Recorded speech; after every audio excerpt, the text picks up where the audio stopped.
Right back from the Sin City is Brent Briggeman next to me. Carson Field, spring sound off once again as we are getting closer to the second half of football season. I mean, I guess we're already in the second half, but football season's moved quick. It's been a lot of fun. Brent, thank you so much as always for being here. But it was big win for the Falcons. Obviously, UNLV, kind of an up and down program in the Mountain West. But 42-7, that's a pretty lopsided win on the road, no less. I feel like that's pretty impressive. What kind of statement did you feel like that was? Yeah, I mean, it's hard to gauge that. I don't think it was a straight head-to-head matchup because UNLV didn't have their quarterback, Doug Broomfield, who's been very good. And then the way Air Force had the turnovers. I mean, they had 2 turnovers, basically ended UNLV's first drive, which looked like they had some potential. Air Force scored on that, got a fumble on the ensuing kickoff. So right away, it's up. They're up 14-0. They'd already established the run. Then they got 2 more turnovers. The run never went away. So it just really was never a contest. It was over really, really quickly. So you don't really get the sense that they saw the best of UNLV. No, that's fair. That's, to Air Force's credit, they're the ones who forced it. They forced those turnovers. Those were not gifts. They weren't, botched pitches or something like that. Right. They were forced turnovers, and Air Force they looked really good, in the running game, up the middle especially. And it's been the story of this season. When they can do that, when Brad Roberts can get chunk yards up the middle, everything opens up, and they've really blown out all the opponents they've faced when they've done that. It's just a matter of unlocking that, because when they haven't, it's been a totally different story. So, it was a good win. I don't think it was a massive win just because UNLV is UNLV. Yeah. But I think it was a needed win for a team that, again, doesn't have much room for error right now. We've talked, several times about just how weird the Mountain West is this year. There's not just this clear-cut team that's so much better than everybody else.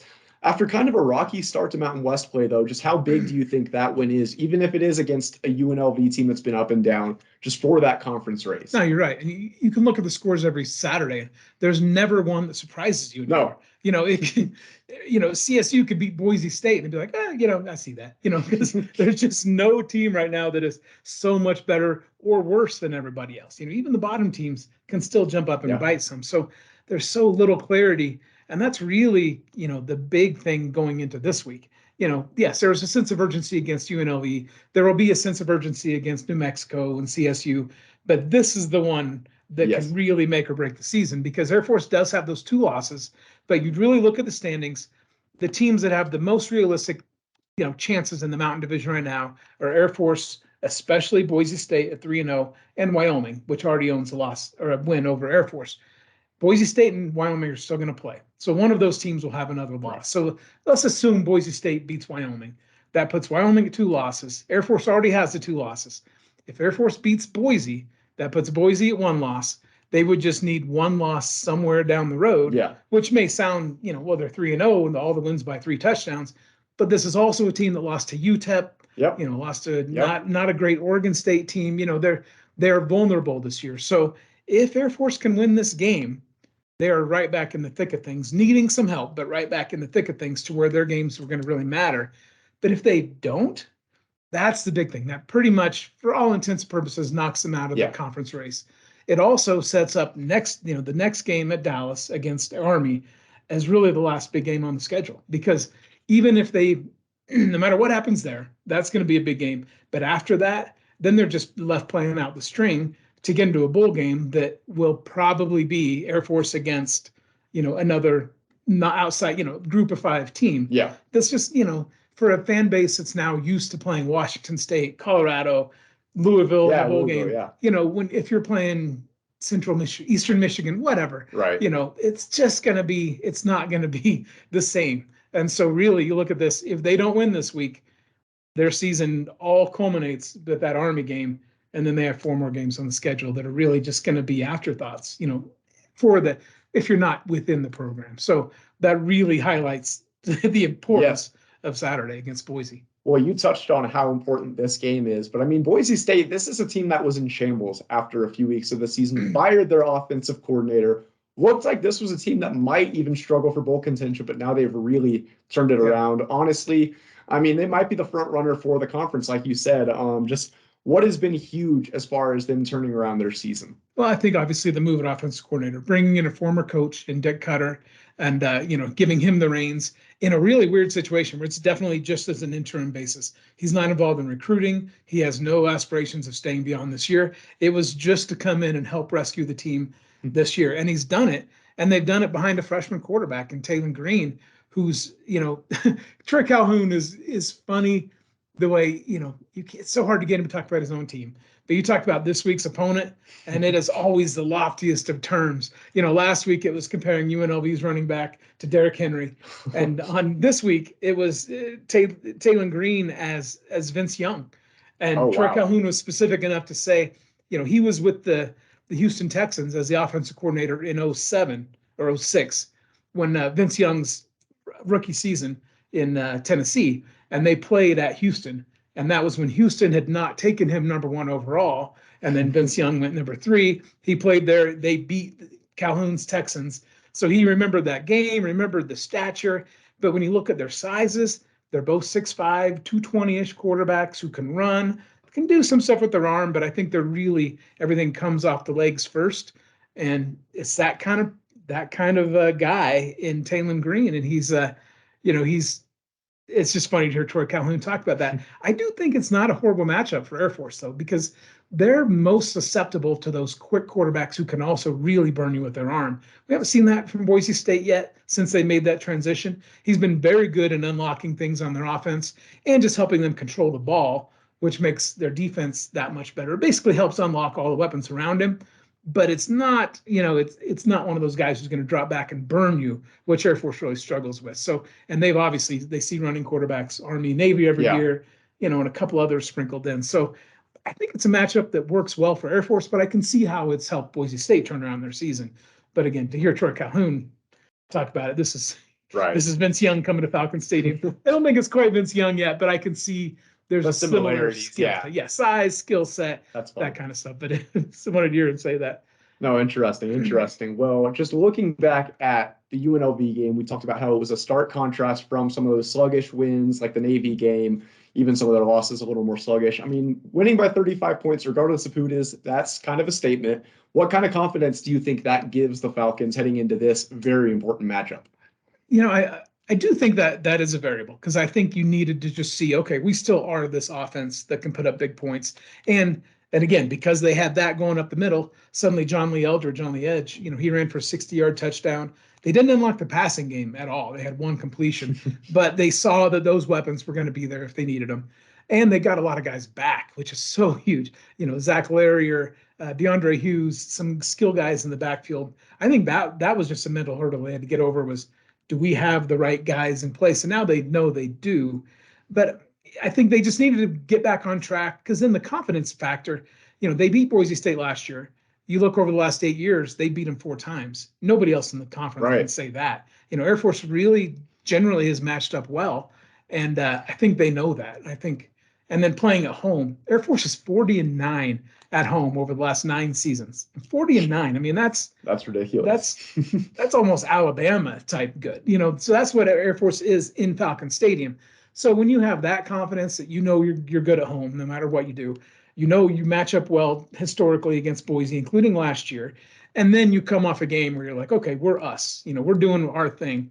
I think those 3 things together really kind of set things up nicely for Air Force right now. Air Force football was on the road, but also their hockey team was, as well as Colorado College. So obviously I was covering those games remotely. I didn't go to the East Coast, but what do you want to know about them? Well, I sat in a Frank Serratori's conference yesterday, press conference, and one of his big things was they needed that win on Saturday for no other reason, just to get their minds right. We talked about confidence, because they lost the big lead against Notre Dame, then they lost the big lead Friday against at Lindenwood, and then they were up 2-0 early in the game on Saturday. And Lindenwood scored a goal, and then Air Force eventually put them away. But how much, what was going on, first of all, with all these lost leads? And I guess it's got to speak well to them that they can get these leads in the first place. But what do is that a red flag on a team that can't hold leads? It can be. Part part of me wants to say this is just traditional Air Force hockey. I mean, we've talked about how that's a team that usually starts slow and then really picks up steam toward the end of the year, but it is a little bit alarming. I mean, some of these high numbers in games. Notre Dame was a 5-goal tie, allowed 7 goals in game one to Lindenwood. But overall, I think that's just something they'll need to touch up. And they haven't had their starting goalie, Guy Blessing, the most experienced guy in that clubhouse. And Aaron Randazzo did a pretty good job in those first 2 games. He obviously, the defense did not help him out too much in some of those, but I think it will definitely help to have Guy Blessing back. He's been dealing with some light injuries, but it'll be good to have him back in the lineup. He played in the win on Saturday against Lindenwood, so I think he's going to be a big help too. What do you know about Guy Blessing? Because obviously, does the team know that much about him? Because he was a freshman last year, playing behind an accomplished senior. He was the projected starter coming in, so there had to be a whole offseason built around him. But do you think they really? Is it the same kind of confidence you would get from a veteran?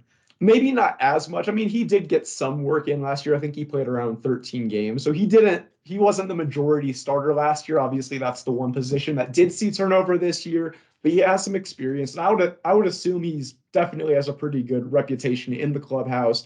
Like you said, building an offseason around him. But I think once he gets even more experience, gets to connect with his decor a little bit, I think you're really going to start to see some of those low numbers from opponents. Okay. And, one thing that stands out to me, just being around this program and hearing, Frank Serratore talk in January, February, the intensity, you talk about it always builds up. It ramps up to the end of the season.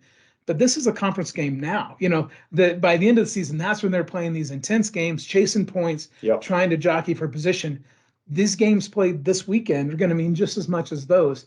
So how does the team flip that switch mentally to go from, ironing out kinks, finding itself against these non-conference opponents to suddenly saying, these are points that we have to have to get to what our main goal is, which is winning a conference and getting that automatic qualifying berth? I know Air Force definitely wanted to have a better record through, I guess it's 4 games in the season now. But I mean, I still think there's a lot of upsides. Getting 1 win against Lindenwood was huge. I think if you go away with a sweep against a team like Lindenwood, that's a lot of negative confidence and a lot of negativity around the program. But that was big that they could pull that one out even after they gave up that lead, still able to pull that one out big. Obviously, Notre Dame, even tying them, even though they did lose that lead like we talked about, that's huge. And this week's very important. They play against Rochester Institute of Technology, first conference series of the year this year. And RIT is a team that was picked behind Air Force in the standings by only 2 points.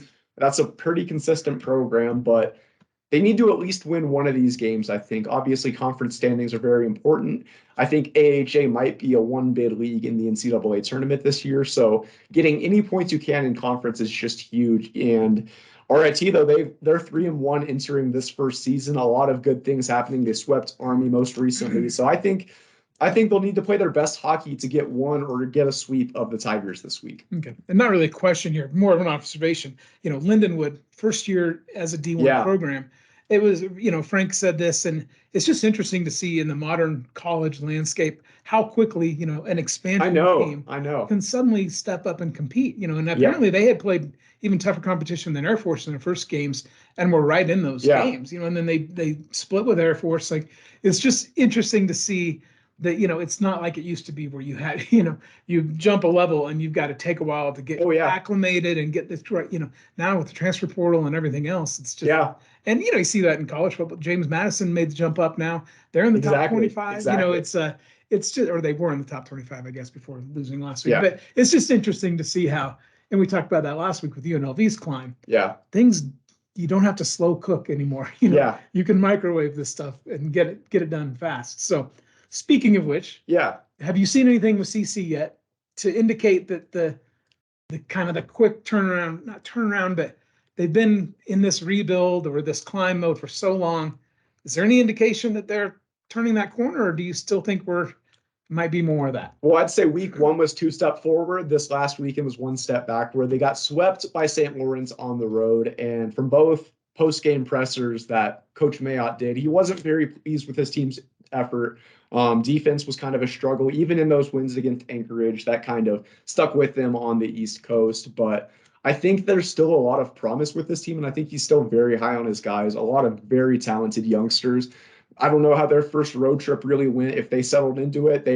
they might have looked like fish out of the water at some point, but I mean, I think there's still a lot of promise with just how talented that is.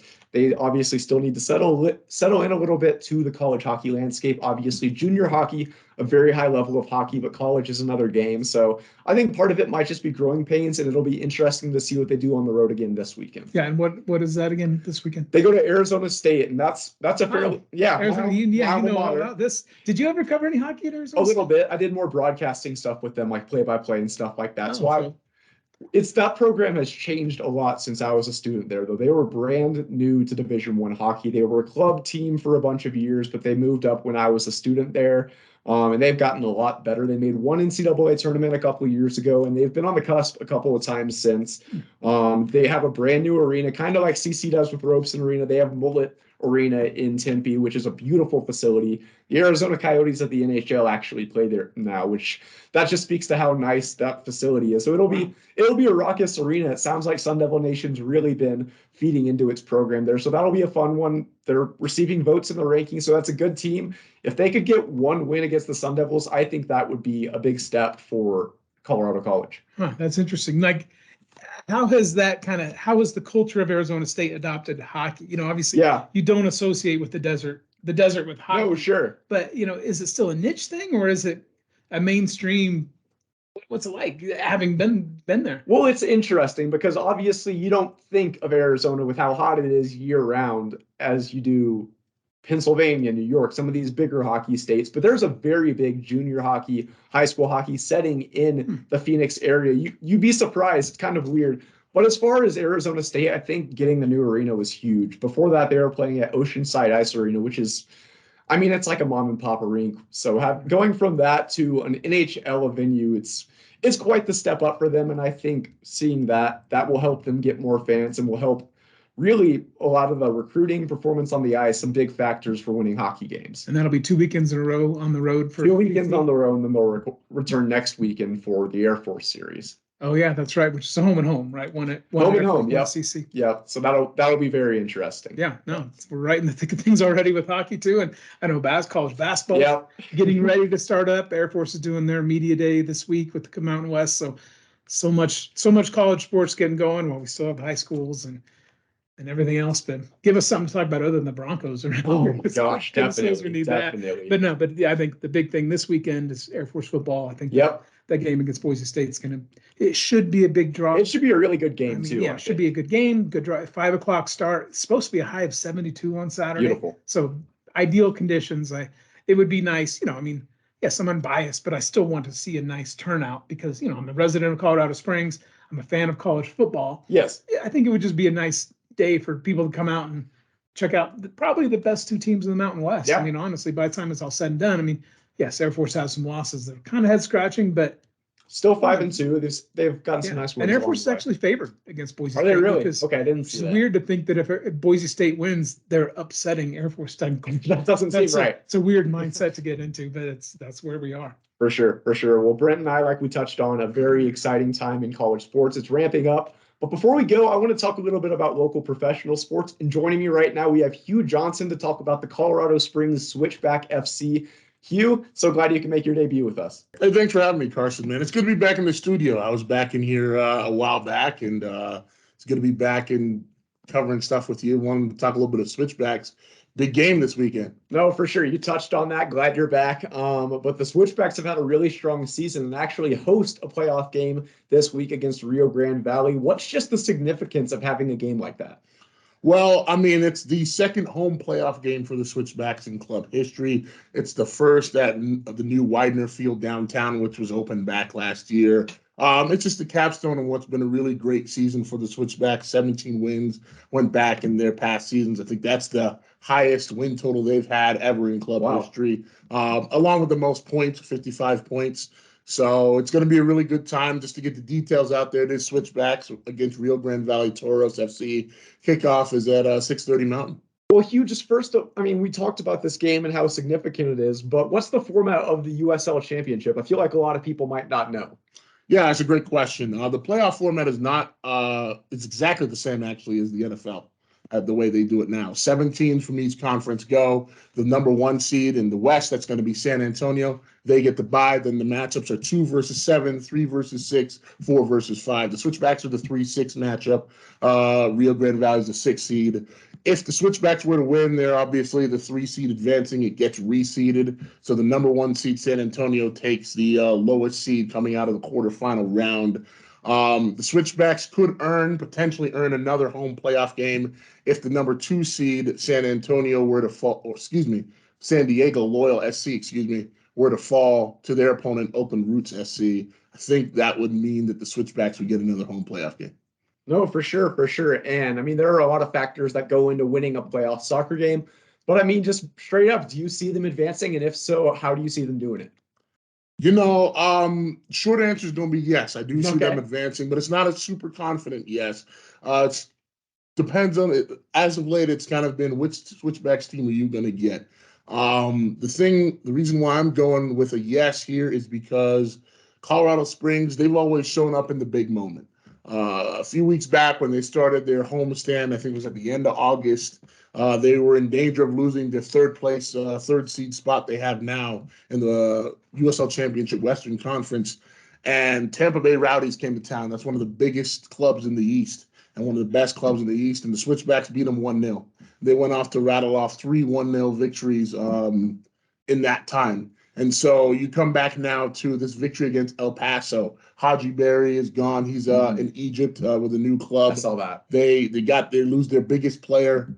The Switchbacks come out. Mishi Galina hadn't scored in over a month. He gets a hat trick that night. The club beats a club they hadn't beaten in history to go and get the 4-1 win and clinch the home playoff game. So big moments. The Switchbacks do seem to show up, but it's been a little hit or miss for the club. We'll see what happens on Saturday. So you're cautiously optimistic, it seems like. But overall, I mean, if they do get that winning effort, who do you think is going to be that key guy, that difference maker, if they are able to advance? Well, like I said, Mishi Galina, he's always a good bet. He's a forward for the team. He's really fast, got great ball handling skills, and obviously he's able to finish. The defense and Jeff Caldwell, the goalkeeper, a lot rests on them and him, and he's always good in the goal. But I'm going to go with forward Elvis Amo. He's got the most now behind Haji Berry. He had the most goals. He's got 13 on the season. Mishi has 12. This is his old club. And Coach Brendan Burke of the Switchbacks, he's always kind of allowed his team, his players to come out and show up against their old team. Did it in the first game the Switchbacks played against the Toros earlier this season. They won 3-2. I think he had a handful of gold. They called a brace in that game. And then they lost 1-0 more recently in Texas. I think that was September 17th. So I expect a big game out of Elvis Amo. It's going to be kind of his night. There are glowing comments from the coach about him being the way forward for the team. So that's who I'm putting my money on. Hugh Johnson, our Colorado Springs FC expert. He's going to be at Widener Field for that one. Should be a lot of fun, so make sure you're following along with him. But, I mean, I think that wraps it up. We've talked a little soccer, talked with Brent about Air Force football, hockey, Colorado college hockey. A lot of stuff, a busy day, but a really fun podcast. Hugh, thanks again for being here. Hey, thank you, Carson. Yeah, well, thank you guys so much for watching. We look forward to seeing you guys soon. Peace.